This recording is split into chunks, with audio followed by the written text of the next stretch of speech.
Nope. Oh, I'll help you. Okay. What I have today, it's not super long. It's kind of a two-part thing, and I'm just going to do part one today. We're going to be talking about resiliency and how to build resiliency and just kind of what is it and why do you want it and, whatever. So I got a PowerPoint. I just want to point out that the stars move on this one, so you should be impressed. Right? Look at that. I am getting so tech savvy these days. That's awesome. Oh my gosh. Right, we'll just sit here on this slide and appreciate it for a minute. Definitely. Just soak it in. Right. So this is where I hope I could be right now, but I'm not. So someday I'll get there soon, maybe. So talking about building resiliency, I'm gonna hide the videos there. So defining resiliency is that ability to recover quickly from a difficult situation. Something unexpected pops up, right? And then you're able to kind of adjust. Typical things people say is spring or bounce back. You have adaptability, and it is considered a strength if you can rally and get back going again. And so building resiliency is actually something you can do. Not like you just have it or you don't. You can build it yourself. With this part, we're just going to talk about self-awareness. And then the second part is going to be actually some exercises and practices you can do to build more resiliency or being aware of it. So I'm going to use an analogy because as you can tell, I just really want to get outside. So this is an analogy that works for me, but you could use any analogy. So meaning I'm going to use an example of you are a hiker, traveler, backpacker, something of that nature. You could use any analogy. You could be a captain of a ship. You could be taking a road trip in a car. I mean, whatever. But the idea is you are out on a path or a trail or a destination of some sort. So this is the analogy I'll use moving forward. If it doesn't work for you, pick one that does work for you. So I'm just going to self-indulge. So here's the example of you. This is you in the center. You are this hiker, traveler, backpacker, and you have things with you that I'm going to use also as examples. So for example, if you look down at the bottom, the trail, the path, the road, that's life, is that in this analogy. There are other people out on this trip or this trail that you come across, or maybe they're with you, and those are your relationships that you have in life. You're carrying a pack, and that pack can be both your strengths and your weaknesses. I see it as, your pack is going to have everything you need, and that's a strength. But sometimes we like to overfill that with other things you maybe don't need. And it's weighing you down, and it can be incredibly cumbersome, and those might be some weaknesses you have. The weather is an example of just life events, things that pop up that you can't control. It's things that you have to deal with. Your compass is your values. So we all have values, baseline things that guide us in making our decisions and choices in life. Some people really know their values. Some people it's more vague. But that's kind of somewhere where we're going with this building resiliency. And then last but not least is your goal, which I'm having here represented as a map. So wherever you're heading, you've got some kind of plan, right? And it's like a map, and you're trying to figure out how to get to that destination point. So I'm going to stop right here. Does all of this kind of make sense as this analogy? Yeah. Perfect. All right. Fantastic analogy. All right. So here you are, you're heading out. And then in this topic of building resiliency, what happens if you come across a difficult situation? So I've pulled a few here, like you come across a bear on the trail. That's not expected and not fun. What are you going to do? How do you adjust? Or a lightning storm pops up and you've got miles to go still. How are you going to accommodate that? What are you going to do? Or like the last one here, the trail's completely been washed out. It's gone. So now you've got to like turn back. You're going to have to pick a whole new route. And these are really, for hiking, but if you think about in life, maybe you thought you were heading down this career pathway and everything is not working out for you, and you're going to have to maybe stop and readjust, or maybe something unexpected has popped up in your life, and whether it could be health related or a family situation, and now you've got to stop and adjust and figure out how to accommodate this, or what are you going to do. So that's kind of the idea of a difficult situation. And so as we look at that, it's the self-awareness piece is seeing what do you do? What do you do in these situations? So I like to look at what do you not have control over? Because there are things you can't control. So for sure, you don't have control over the weather, right? Like if you're in the hiking analogy, you can't control that, and it can pop up suddenly. You could be blue skies and an hour later have a storm hit you and you had no idea. So you can't control it, but you can have like preparations ready, right? Like you can be prepared to a point. And another thing you can't control is actually the trail itself, right? Like you can't control whether it got washed out or not, or you can't control whether it's going to be like crazy elevation or really unstable. There's just things we can't control. And if you focus on these things that you can't control, you're going to spend a lot of time and energy somewhere that you're not going to make a lot of progress. So being aware of like, this is something I can't control is a good way to start thinking about something in a difficult situation. So what do you control? You do control your values, right? You have a guiding values that are your compass. You do have that tool to use and to reassess, what are my founding values? What is it that I guide myself with? You do have control over your destination and your goals. You might have to readjust your goals. You might have to say, well, instead of getting this done in a week, I might have to add some extra time in. Or instead of maybe going to the, doing this thing first, I might have to put that off and do these other things. So you can adjust your expectations or goals.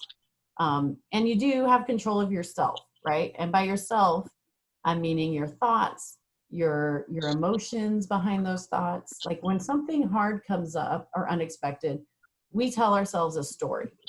Like if you didn't get a job, you went and did an interview and then you didn't get that job, you're going to tell yourself a story. You're going to have those thoughts. And those thoughts could be, yep, well, I didn't get that job because, I'm a terrible person, or I didn't study hard enough, or I didn't, I messed up, or whatever. Or you could even tell yourself things like, I don't deserve it. And those are going to be really hard for you to readjust and have resiliency. You could stop and tell yourself stories like, well, it didn't work this time, but next time I'm going to try harder. Or, maybe that's just not the job for me. I'm going to keep looking. So being aware of the stories you tell yourself and being aware of those thoughts and how they will guide you and direct you is a really good self-awareness piece. And that is something you do have control over. You can allow yourself some time to just be like super bummed and angry or whatever. And then there's that moment where you've got to make a choice to move on and start giving yourself some positive talk from there. Any thoughts or questions so far on this? Nope.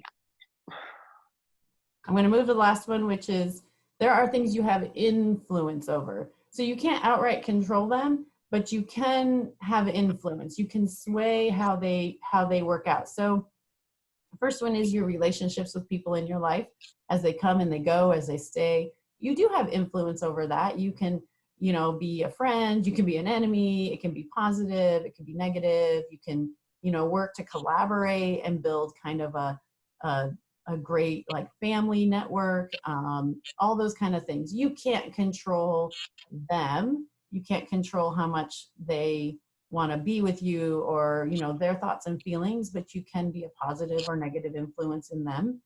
And that can help you or make it harder for you. And also your strengths and weaknesses. You do have influence over those. We all are born with certain talents and aptitudes, and there's nothing I can do about it. I'm never going to be a professional basketball player. There's certain things I'm just not going to be good at. I'm not good at math, and it's just a thing. But I could get better to a point, right? Like, so I can work on things. And really the best advice is to not super worry and obsess about your weaknesses, because you have all these strengths. So what are you naturally good at? And what are you just really passionate about? And build those out. And for me, that's why the backpack can be both strengths and weaknesses, because if you focus on those weaknesses, you're just continuing to carry them with you, and it's just going to weigh you down, and you're going to be focused on them, and it's never going to feel good enough. And you may have some success or increase, but I would say also focus on those strengths and just really build those up. And you'll start to realize some of those things you don't think you're good at are just going to kind of go away. So I know you've got to pass certain tests, right, for your GED. And so getting to a point where you can pass them is great. And then not worrying beyond that, right? Like moving on to like, great, but I'm really good at this science and reading. And so I'm looking at how do I build that out for my future. And, you know, I got done with that math, woo, and just let it go, right? So looking at these things that you have influence, things you have control, things you don't have any control over, being aware as you go through your life as things pop up that you're not expecting, and they can be good or bad things that pop up, is how do you respond to them, and what things are you trying to control that maybe you can't, or what are things that you're focusing on that might not be the best for you. Last slide is when you find yourself in a difficult situation, do you adjust quickly or do you get stuck? And I just want to end it here and just have this as something to think about. We're not going to really, I mean, we could talk more about it if you want, but I don't want anyone to feel put on the spot. But do you feel like you have the ability to adjust well, or do you feel like you kind of get stuck, right? Like derailed or whatever. And how long does that last for you? And I was thinking for the next week, if you guys could be thinking of situations in your life, again, we don't have to share them, but just taking a pause and notice how you respond and where you go from there. I have a feeling a lot of you have a lot of resiliency because you've probably already been dished out things that have not been like the best in life. And so, you know, some people have more of that, some people have less of that, but the more you have and the more you can quickly be flexible and adjustable, it's just going to serve you so much better down the road. I'm not saying like, woo, everybody go out there and have hard things happen, but it's good to just be aware of yourself in those moments and how you are going forward with that. So for next week, I'm going to talk more about some different practices or strategies to build the self-awareness and build that resiliency. And really just being aware is the key to it all, is seeing what you do and stop yourself from those negative patterns and find other ways in your life to incrementally add little things that they're not, you know, problems, but they're just ways to help your brain kind of be quick to adjust and adapt. That's all I got for you guys. I know that was really short. Any thoughts or comments? It was very insightful. All right. Sorry I'm late again. All right. Thank you. I keep waking up and then falling back asleep. Yeah. A lot of times sitting up from bed keeps you from falling asleep. Suggestion. Like I'll wake up like 20 minutes ahead of time and I'll be like, hey, I can just lay here till it starts. I'll be fine. And then boom, I'm back asleep. Yeah. That helps with me.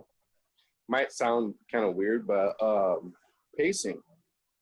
You get up, you know, even though if you don't have nowhere or nothing to do, walk around. That helps.